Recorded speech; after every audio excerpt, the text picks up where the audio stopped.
Hello everyone, Daveigh Chase, and here today I'm going to be reviewing Jack Goes Home. So in Jack Goes Home, you follow Roby Culkin's character, who's the title character named Jack, and after his father was killed in a car accident, he goes back to his hometown in Colorado, where his mother, who survived the crash, is very injured. He takes care of her, he does her errands around the house for her, but that's where he finds some, secrets and lies that they've been keeping from him.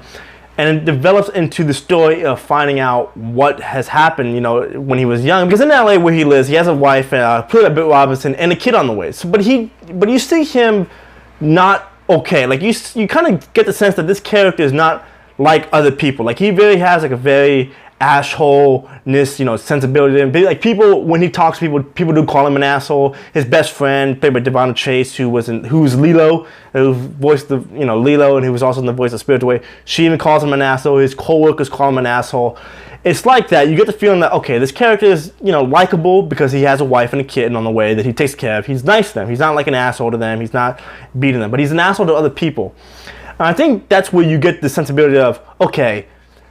Surface-wise, he looks as an okay person, but really, what's wrong with him? Why is he acting like this? Why is he having, I don't want to say it, but he's having some suicidal thoughts, and he's having these episodes where he sleepwalks, and you get this feeling that, whoa, where's this character coming from? And you get this feeling that you're going to have to, again, this is a movie that you're going to have to follow, because this is not a jump scare horror film. This is not like he goes home and the ghost of his father is there waiting for him. No, it's a very much of a psychological thriller, and I like that because the director's idea of creating tension and creating scares is by adding real life elements, and I think that's what works with this movie. There are things that go on in this movie that are not kind of played for a mainstream audience. That's where I think the movie is not getting a wide theatrical release. It's getting premiered on Amazon.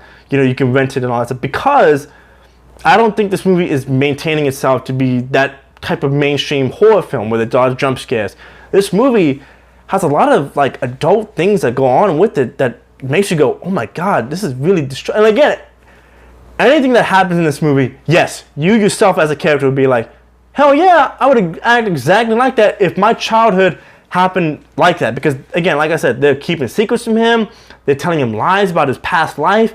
He went to therapy. He's forgetting a lot of things. He's all like, what happened to me? Why am I acting like this? I'm about to have a kid on the way. I don't want to F his life up just like you F'd up mine. And that's an exact quote from the movie, by the way.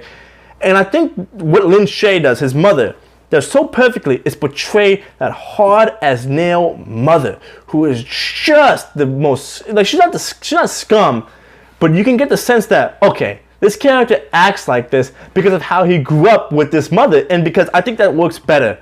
The fact that his mother is much more like a grieving character. Like she grieves in her own way of being an asshole. Some people grieve in very different ways. Some people grieve, crying. Some people grieve with, not feeling any emotional, whether it be, not being that close to that person who died, or also just blaming everything else that happened to that main person, blaming that onto somebody else. And that's what she does. She blames a lot of this stuff to her son, and it's like, holy crap, this is pretty effed up, and that's what makes this movie work. It's a psychological thriller on that aspect, because you're thinking, what happened to these characters to end up like that? Why are they acting like that? Where's this movie going, and where's the payoff?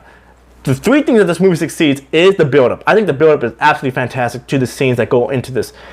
I don't think the payoff is all that well constructed. I think the editing and the writing could have been a little bit stronger in that last big climax. And also, I also think that sometimes with this movie, you get some scenes that are needless. I mean, you really don't need, again, I hate to say this, but you don't really need to kill, okay, I'm not going to spoil it, but again, you don't need some scenes in there that I think kind of foreshadows where this movie is going. You don't need some scenes that foreshadow of what's coming.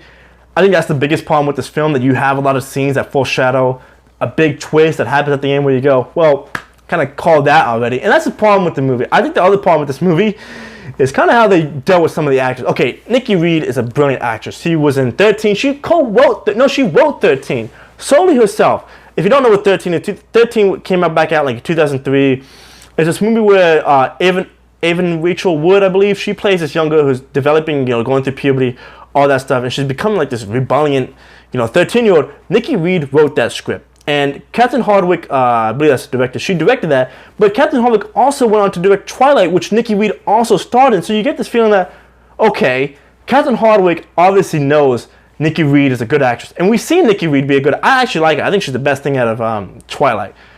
Don't blame me. But she has a producing credit in here, and she has one scene. She has one scene, and it's totally wasteless, and totally wasteful. And she's completely in the background. She's in one scene, like I said. She's completely useless. Let's not forget, there's a lot of good actors in here that they don't, really develop. I mean, Britt Robertson is one of the most upcoming actresses right now. How in the hell do you not play off this factor that she can easily be a big part of this movie? And she is. But she plays his wife who's pregnant, and you get to see her twice. Both times are on Skype, and I think that's the biggest problem with this movie is I think the main focus should have been that dynamic between father, husband, son, that type of ordeal where you lose your father, but you're going to become a father yourself, and you're already going to have a son. And again, that type of psychological dynamic works really well with a director who knows how to balance the two without adding too much horror and without adding too much drama. I think this film adds too much horror because, again, there are too many scenes where they are just for the sake of being scary. And I think that's the main problem. You could have had an actual, real, dynamic thriller that happens between two characters, like a Fatal Attraction without the sex, or that type of eeriness. That mother and son dynamic is really creepy. That's what I give this movie total props for. Is getting that dynamic down perfectly well. Getting that structure between mother and son is told brilliantly here. But you also have Natasha Lyonne. Natasha Lyonne, I feel so bad for her. She was the it girl of the 90s. American Pie, Slums of Beverly Hills, But I Am a Cheerleader. And she is in one scene and it totally defaults her character. I think the editor hated her ass because this movie is edited in a very problematic way. And I'm not going to spoil it what her involvement of the film is, but she is completely useless in her scene. And I think the editing lets her down really hard because there are some scenes where they call for reaction shots, and the reaction shots are just, and it makes it look bad, and it's like, oh my god, I know Natasha Lyonne can act, I know she's a good actress, but this editor must hate her because she's making the most completely confused face in the world. And again, that may be the acting, it may be the direction, it may even be the editing. I don't know, but it came off as a big problem for me. But I do like this movie to a certain degree. This movie has a lot of faults in its dynamic of setting up a drama, but it sets itself perfectly as setting itself up as a psychological thriller. That's where it succeeds. It fails in most aspects. I give it about a 6 out of 10. It's a perfectly fine movie. If you have anything better to do, I would recommend it for a Amazon watch, because this is on Amazon. You could rent it for like $6. I would say be prepared for the ending to be a little conventional, like a cop-out. Like you'd be like, okay, you had nowhere else to go. I think that's where I kind of suspected you were going to end up. Oh, there it goes. You ended it exactly the way I thought it would. And that's a big problem. But for me, though, I liked it somewhat. Thank you guys so much for watching. My name is Daveigh Chase. Click the like button, subscribe. Check out my other videos on my channel. Click the like button, leave a comment down below. Have a great day, everybody. Thank you so much for watching, and talk to you guys soon. Goodbye.